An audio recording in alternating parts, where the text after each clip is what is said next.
karena umat yang nanti di akhir zaman juga akan diserang oleh orang-orang Islam. Ya, bahkan tidak ada bebatuan, tidak ada sesuatu pun, melainkan akan memberitahukan kepada kita bahwasanya inilah Yahudi, maka bunuhlah Yahudi tersebut, kecuali satu pohon yang namanya adalah Zalfa. Oleh karenanya mereka pun akan menolong Dajjal di akhir zaman. Dan tentu kita perlu mempelajari kisah Bani Israel tersebut agar kita mengetahui bagaimana ibrah, bagaimana durus, bagaimana pentingnya kita i'tibar terhadap apa yang mereka lakukan dan sifat yang kurang sopannya mereka kepada anbiya mereka. Pada pertemuan yang lalu kita sudah sebutkan bagaimana Fir'aun dan bala tentaranya akhirnya ditenggelamkan oleh Allah Subhanahu wa taala. Kemudian Allah berfirman, فَالْيَوْمَ نُنَجِّيكَ بِبَدَنِكَ لِتَكُونَ لِمَنْ خَلْفَكَ آيَةً. Tak kala orang-orang Bani Israel khawatir apakah Fir'aun sudah mati tenggelam ataukah tidak, maka tak kala itu Allah pun mengabadikan, menaikkan jasad Fir'aun sehingga semua tentaranya tewas ataupun meninggal dalam lautan, dan Fir'aun, hanya Fir'aun jasadnya yang diangkat. Kemudian litakuna liman khalfaka ayah, agar menjadi peringatan, menjadi tanda bukti bahwasanya Fir'aun yang mengaku Tuhan maka dia sudah meninggal, sudah mati, sudah tewas. Bagaimana Tuhan bisa tenggelam? Kemudian Allah berfirman, "Fama bakat 'alaihimus samaa'u wal ardu wa ma kanu munzirin." Maka ketika Fir'aun dan bala tentara Fir'aun tersebut tewas dalam lautan tersebut, maka tidak ada yang menangisi mereka karena kebobrokan, kerusakan moral yang mereka lakukan terhadap Bani Israel. Maka tidak ada yang menangis, langit dan bumi tidak ada yang menangis. Ya. Ternyata langit dan bumi bisa menangis sendiri dengan rahmat Allah SWT. Makanya dalam sebuah hadis pernah para ulama ditangisi oleh bumi. Ya. Nanti kalau orang-orang asyqah, orang-orang yang paling buruk di dunia ini tidak hanya disenangi ataupun bahagia orang-orang yang ditinggalkan, tapi orang-orang yang dekat dengan dia pun bahagia kalau ditinggalkan orang-orang yang buruk. Sebaliknya mereka orang-orang yang beri manfaat, mereka orang-orang yang baik, maka mereka akan dirindukan, bahkan bumi dan langit akan menangisi kepergian mereka. Ma'asyiral muslimin, kemudian sampailah Musa selamat dari pengejaran Fir'aun, dan Nabi Musa ingin menuju Palestina, yaitu tempat kakek mereka, tempat Nabi Yakub alaihissalam. Kita sebutkan nama Israel adalah nama lain dari Nabi Yakub, yang mereka adalah 12 orang. Dan tentu mukjizat, berbagai mukjizat. Tak kalah mereka melewati lautan terbelah menjadi 12 lautan, menunjukkan anak-anak Bani Israel, ya, anak-anak Yakub 12 orang. Mereka saling melihat-lihat. Nah, ini merupakan mukjizat yang luar biasa yang Allah berikan kepada Nabi Musa dan Bani Israel. Nah, tak kalah mereka dalam perjalanan, maka Allah menyebutkan dalam surah Al-A'raf, وَجَاوَزْنَا بِبَنِي إِسْرَائِيلَ الْبَحْرَ فَأَتَوْا عَلَى قَوْمٍ يَعْكُفُونَ عَلَى أَصْنَامٍ لَهُمْ. Tak kalah dalam perjalanan pengembaraan mereka berjalan musafir dari pengejaran Fir'aun, perbatasan Laut Merah menuju Palestina.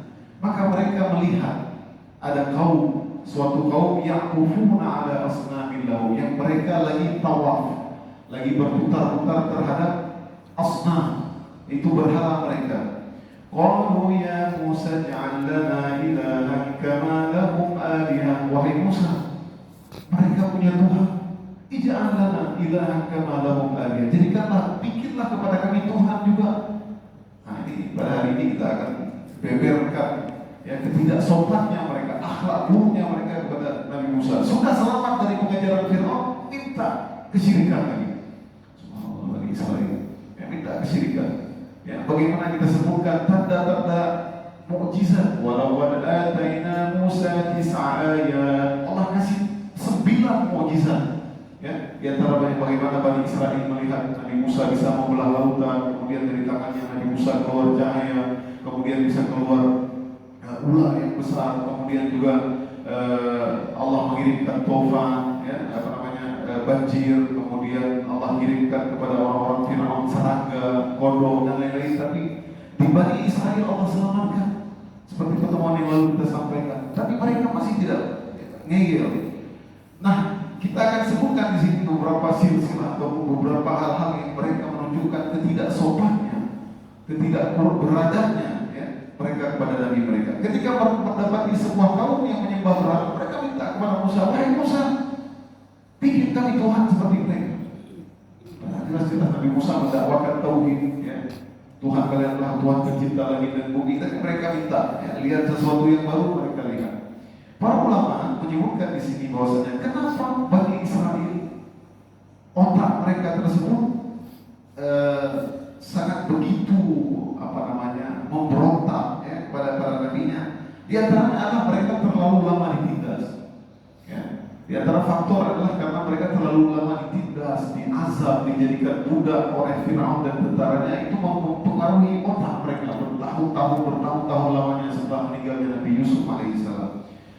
Dan yang kedua di antaranya adalah interaksi yang lama mempengaruhi seseorang dari segi akhlaknya. Ibarat hari ini seseorang yang mungkin lama tinggal di Jepang misalkan, atau di negara-negara non-muslim yang mungkin 20 tahun, 30 tahun, maka ini tentu adab ataupun kebiasaan mereka bisa jadi terpengaruhi hadirin yang dirahmati Allah SWT. Nah, karena terlalu lama interaksinya mereka dengan orang-orang Kipti ya, yang menyembah berhala ya, yang menyembah Firaun ya, mereka orang Bani Israel, orang Kipti punya Tuhan yaitu Firaun, maka mereka pun ikut. Mereka pengen ada Tuhan yang memang nampak bagi mereka. Mereka menganggap bahwasanya kalau ada Tuhan yang dibuat, maka ini lebih membuat mereka khusyuk dalam beribadah. Subhanallah. Ini tentu tidak hanya di zaman Nabi Musa dan Nabi Nuh, sebelumnya itulah yang digiring oleh syaitan agar orang-orang tersesat. Seperti halnya di beberapa daerah, termasuk daerah tanah air kita ataupun di Aceh ya, kita sebutkan karena begitu lamanya interaksi, maka ada istiadat Hindu juga yang terbawa di kita ya, ada istiadat.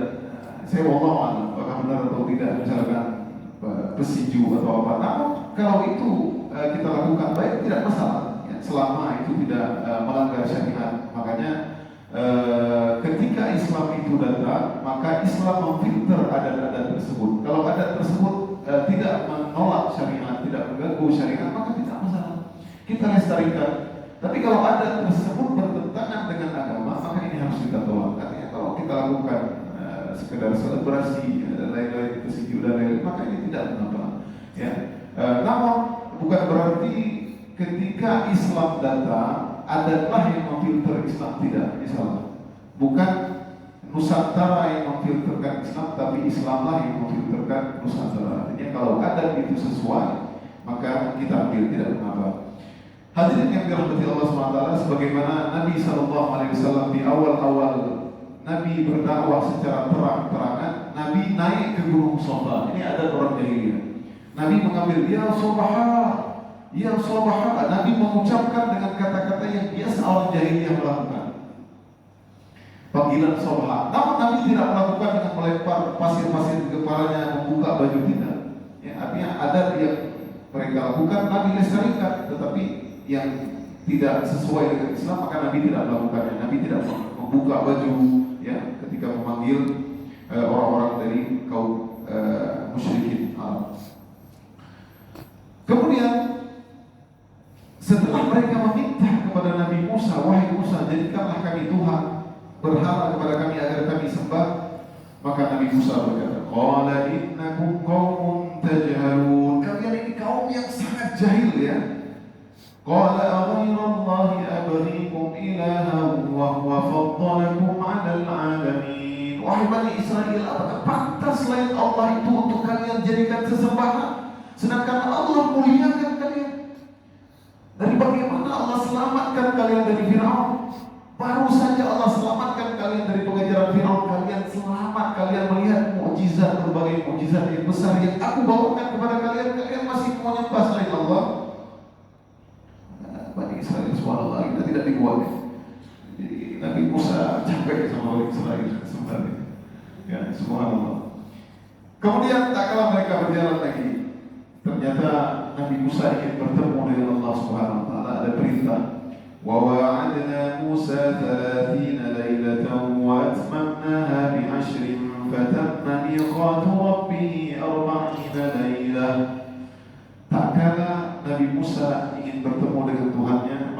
Musa pun berpuasa selama 30 hari. Jadi puasa ini memang betul-betul mustajab doa, ya. Makanya kita lihat hadis-hadis tentang puasa, as-shaimu 'inda fitrihi da'watul mustajab. Orang yang puasa sampai dia berbuka itu adalah doa yang mustajab. Makanya kalau ada orang berpuasa, kalau dia membuka puasa kita dekatin dia, ya. Saya ingat di Mesir, ya. Kadang-kadang ada teman-teman dari Arab, kadang Syekh, ya tidak hilang, doain saya. Padahal dia puasa juga, tapi dia minta doa sama orang. Sedemikian mereka ingin doa. Ya, jadi kalau ada teman kita yang berdoa, kita doa sama mereka karena doa mustajab ketika dia berpuasa. Nah, Nabi Musa ingin bertemu Tuhannya, Rabbnya, maka Nabi Musa ingin mengambil perintah, yaitu Nabi Musa pun berpuasa 30 hari. Setelah berpuasa 30 hari, kemudian Nabi Musa berbuka di hari ke-31. Ya, berbuka. Kemudian ketika bertemu dengan wahai Musa, ya, di Bukit Tursinai, kenapa kamu berbuka? Aku ingin berbuka ya Rabb, untuk bertemu denganmu. Puasa lagi.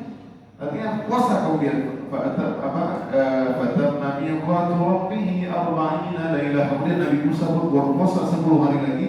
Kemudian disitulah Nabi Musa alaihi salam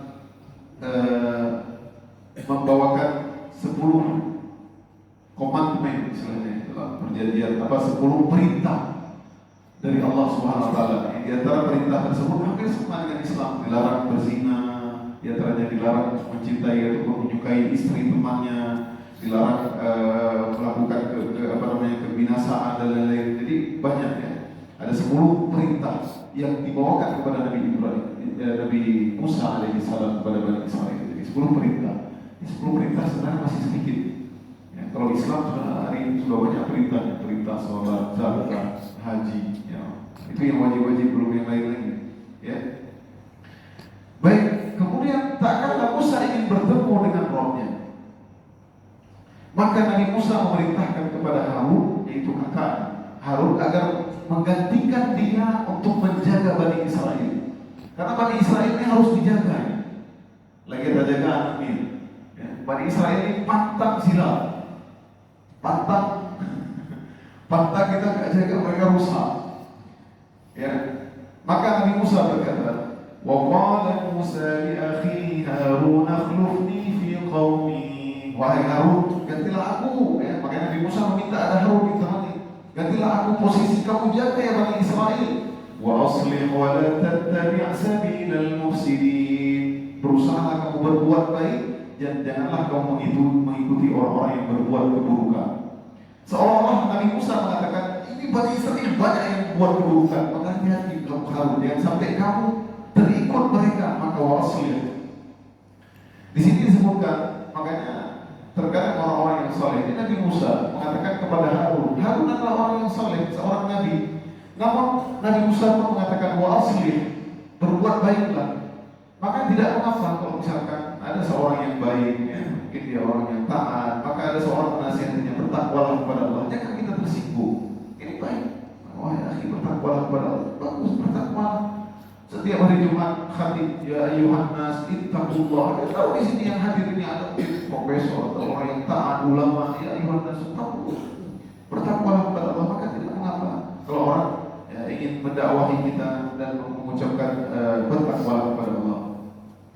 Maka ketika seringnya Nabi Musa alaihi salam melihat berbagai mukjizat, tak kala Nabi Musa masih kecil, Allah selamatkan dia, kemudian Allah selamatkan dari pengajaran Fir'aun, kemudian banyak mukjizat-mukjizat yang dia lihat bagaimana membelah lautan, ingin dan Nabi Musa alaihi salam untuk melihat Allah Subhanahu wa taala.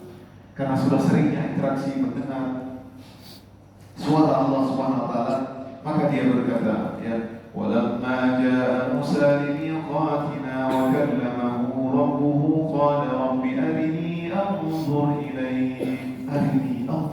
Ya Allah, perlihatkanlah wajahmu. Kan udah dengar interaksi, udah dengar. Ya, makanya di antara kelebihan Nabi Musa adalah kalim Allah, dia orang yang berbicara dengan Allah. Nah, ini tentu hadirin yang dirahmati Allah Subhanahu wa taala membuat keinginan Nabi Musa Namun apakah Nabi Musa bisa melihat Allah? Tentu jawabannya tidak, ya. Bahkan dalam sebuah hadis dikatakan, ta'allamu annakum lan taru rabbakum hatta tamutu. Ketahuilah bahwasanya kalian tidak akan mampu, tidak akan bisa melihat Allah sampai kalian meninggal dunia. Tidak ada yang bisa. Artinya di dunia impossible, mustahil melihat Allah Subhanahu wa taala. Karena otak kita, wajah. Hari ini kita saja tidak mampu kalau lama menatap matahari, bagaimana lagi menatap Allah Subhanahu wa taala? Tidak mampu.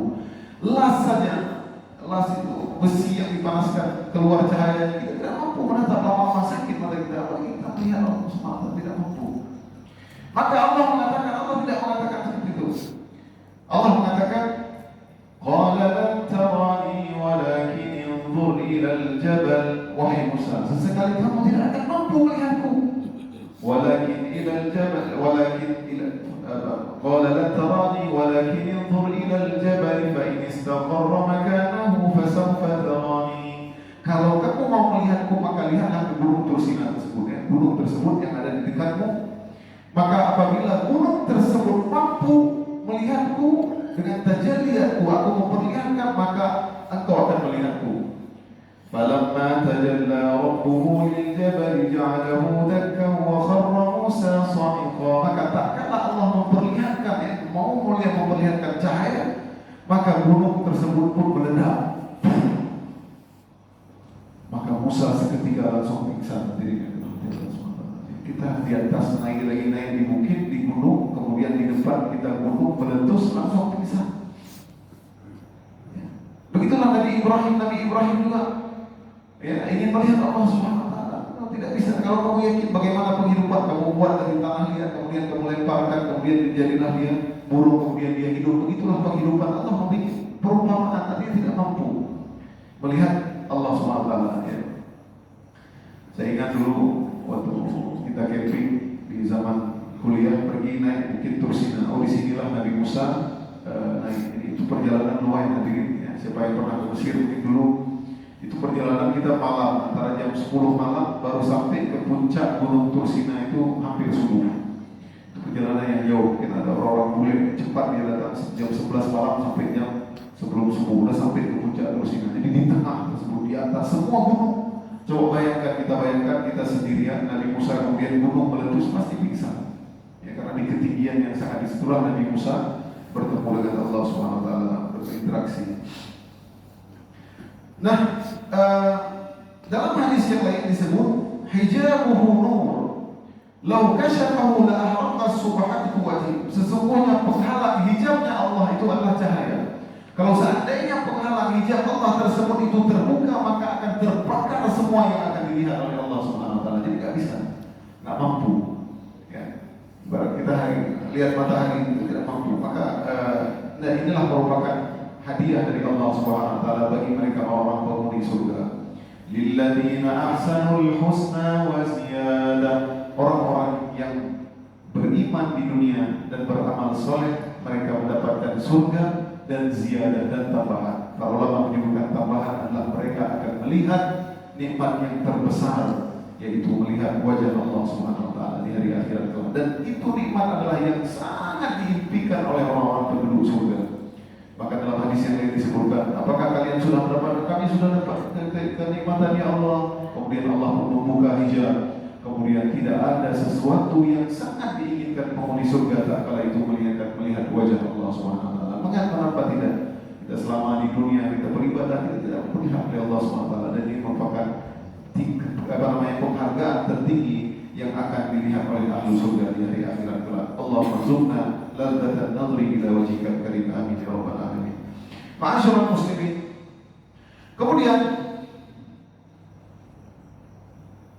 Rasulullah SAW juga pernah marah suatu ketika orang-orang Yahudi dengan orang Muslimin. Ini pernah di Madinah dahulu. Orang Muslimin berkata, "Walladzi ikhtara Muhammadun ala sa'iril anbiya."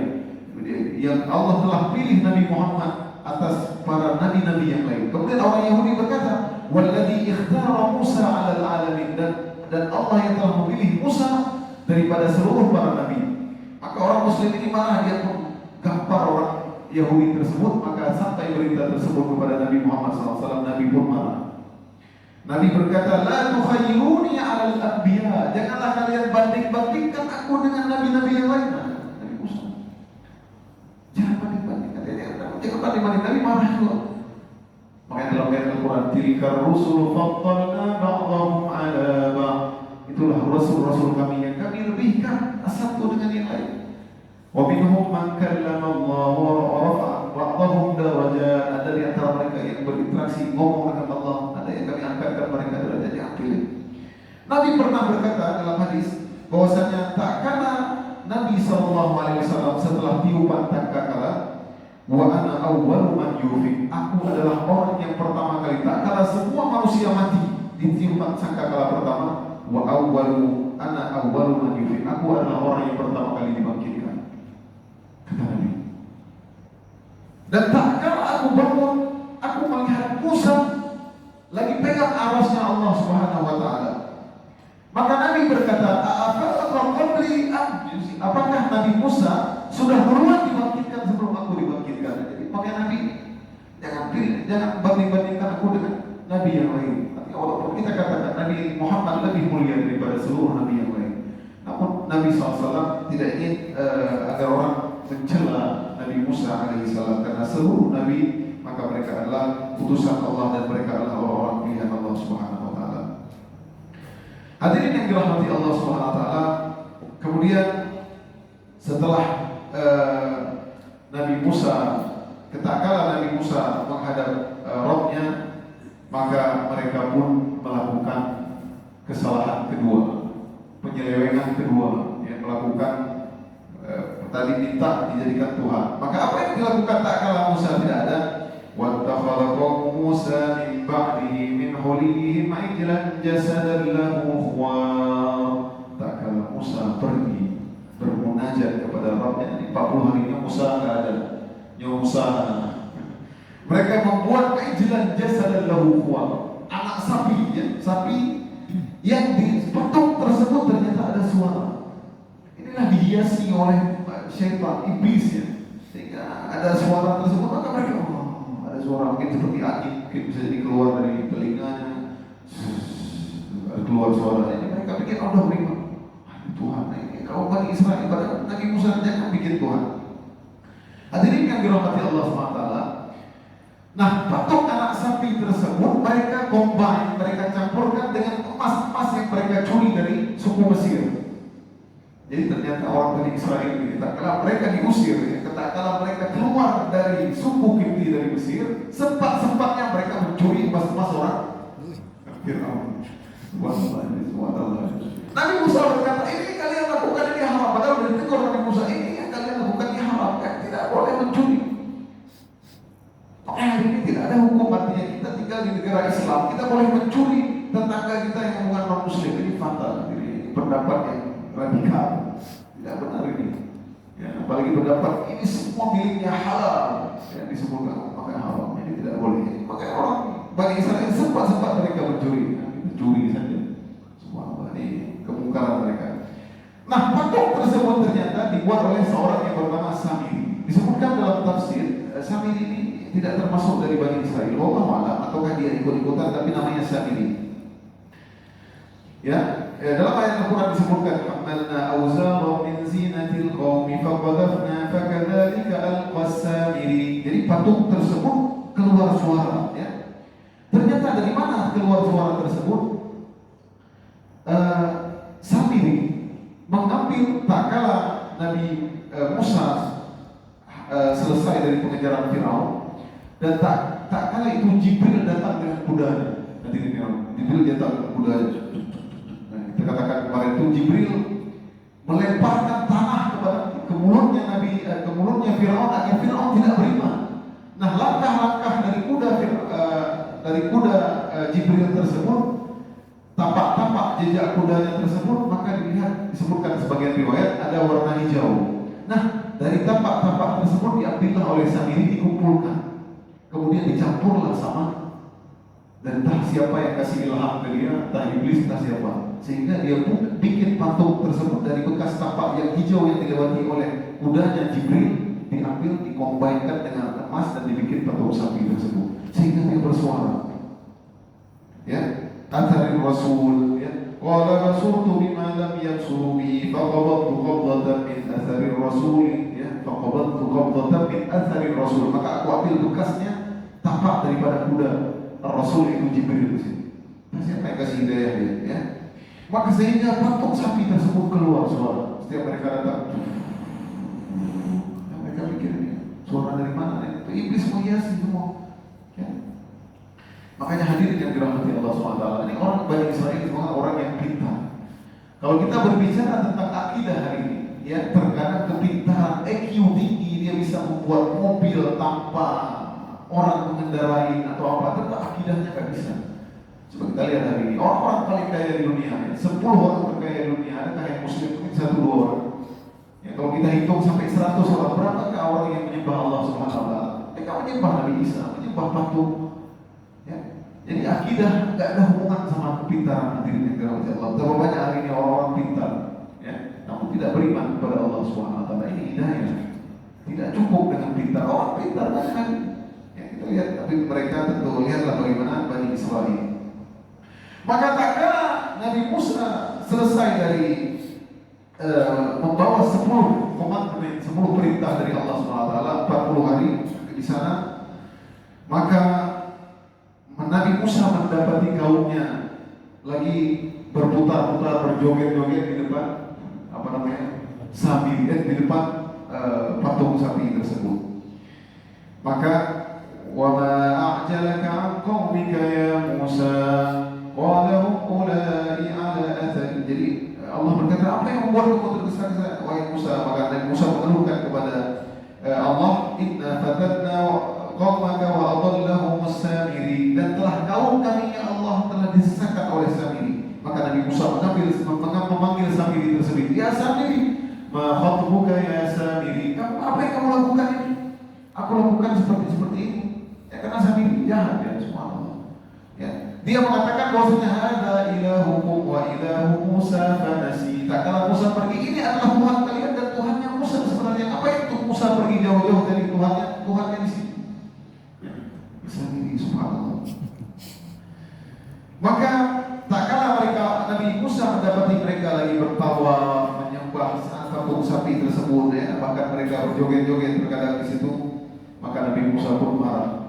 Padahal Nabi Harun telah mengingatkan Bani Israel, walaqad qala lahum Harun min qablu ya qaumi innama futintum bi wa inna rabbakumur rahman fattabi'uni wa athi'u amri. Tuhan kalian itu Allah Ar-Rahman, maka ikutilah aku. Nabi Harun ini orangnya lemah lembut hadirin.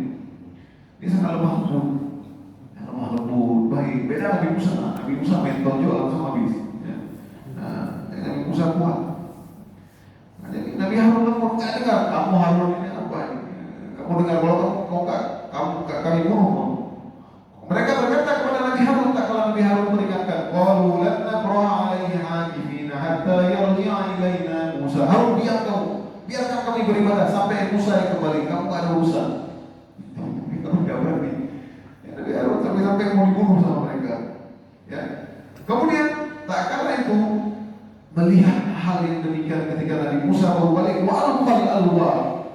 Nabi Musa pun melempar alwah, yang disebutkan Nabi Musa membawa alwah. Alwah ini seperti mungkin kertas ya, atau alwah lauh mungkin kertas yang di situ ada 10 perintah. Maka dia lemparkan alwah tersebut. Sebegitu keselnya dengan kaumnya Bani Israel, mereka melakukan kesyirikan tak kala dia pergi. Ya. Kemudian Nabi Musa mengambil wa akhadha bi ra'si akhihi yajurruhu ilaihi. Dia tarik Nabi Harun di jenggotnya dan di kepalanya. Sakit Nabi Harun. Ya, Nabi Musa kok keras ya. Kita sampaikan bagaimana ditempeleng Nabi Musa langsung meninggal. Ditarik sakit. Sakit. Musa tolong Musa. Dia berkata Nabi Harun, qala ya ibna umma la ta'khudh bi lihyati wa la bi ra'si. Wahai saudaraku, janganlah kamu tarik aku. Aku sudah memperingati mereka. Bahkan mereka wakadu yaqtulunani, sampai mereka ingin membunuhku. Kemudian Nabi Musa pun akhirnya mengusir Samiri tersebut dan patung tersebut pun dibakar dan dibuang ke laut. Hadirin yang dirahmati Allah SWT, akhirnya Nabi Musa menyuruh mereka bertaubat semua. Ya, insya Allah 5 menit lagi. Ini kisah Nabi Bani Israel habis-habis. Nah, bagaimana taubat mereka orang Bani Israel? Ini adalah syariat zaman dahulu, syariat Nabi Musa. Maka faqtulu anfusakum dzalikum khairul lakum 'inda bari'ikum. Siapa yang melakukan kesyirikan, bunuhlah diri kalian sendiri. Disebutkan dalam tafsir bahwasanya ternyata tidak semua yang menyembah patung tersebut yang dibuat sendiri. Nah, yang sembah patung tadi, yang sembah patung sapi tersebut, maka dia disuruh berdiri di satu tempat. Yang tidak menyembah patung tersebut, maka suruh pegang pedang. Dia bunuh saudaranya, misalkan ini pamannya, ini anaknya, ponakannya, disuruh berhadapan-hadapan. Yang sembah patung di sini, yang tidak sembah di sini. Yang tidak sembah pegang pedang semua, disuruh bunuh. Apakah tega? Ini syariat zaman dahulu, luar biasa.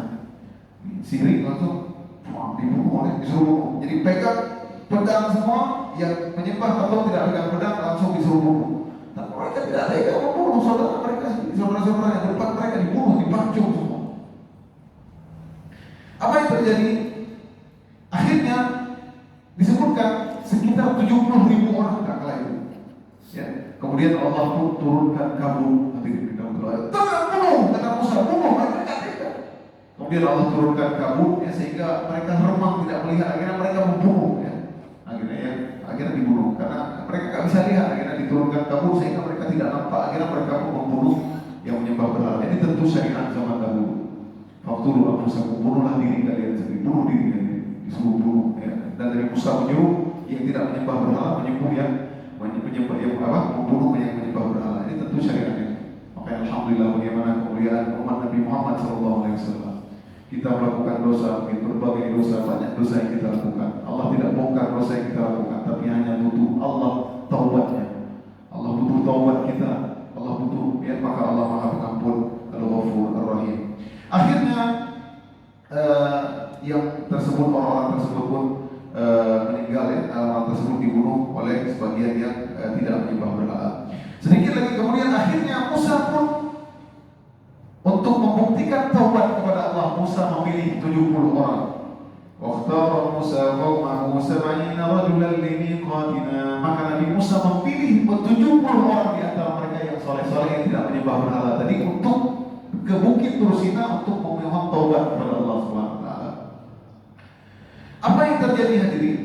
Ternyata 70 orang ini adalah orang solehnya Bani Israel. Tak kala mereka mendengar ada suara perbincangan antara Allah dengan Nabi Musa, maka yang 70 orang ini berkata, "Wahai Musa, qalu lan nu'mina laka hatta nara Allah jahra." Wahai Musa, kami tidak akan beriman kepadamu wahai Musa sampai kami melihat Allah langsung di muka di depan kami. Subhanallah. Ini yang paling soleh Bani Israel. Paling soleh Bani Israel ngeyel juga kepada Nabi Musa. Itu 70 orang spesial di bawah untuk bertaubat, untuk meminta taubat yang tadi atas yang mereka lakukan. Nabi Musa memilih 70 orang sahabatnya, sahabat Nabi Muhammad SAW. Tak kala Nabi ngomong seperti thair, seperti burung yang di atas kepala mereka. Sami'na wa ata'na. Bani Israel, sami'na wa asayna. Dan kami ingkar. Kemudian fa'akhadathum as-sayhah, maka mereka pun dimatikan Allah SWT dengan halilintar. Mati 70, mati semua 70 orang. Kemudian Allah sayang kepada mereka. Allah hidupkan lagi. Tsumma ba'atsnakum min ba'di mautikum la'allakum tashkurun. Kemudian kami hidupkan lagi kalian, kami bangkitkan lagi supaya kalian bersyukur. Bahkan disebutkan dalam Al-Quran sampai 5 kali nanti. Subhanallah, Bani Israel. Luar biasa. Demikianlah hadirin yang dirahmati Allah SWT. Masih panjang kisah Bani Israel. Ya, bagaimana nanti silsilah ataupun hal-hal kurang beradabnya, kurang sopannya mereka kepada anbiya mereka, itu kepada Nabi Musa alaihissalam, sehingga mereka adalah orang-orang yang dilaknat, ya. Mereka padahal Allah lebihkan.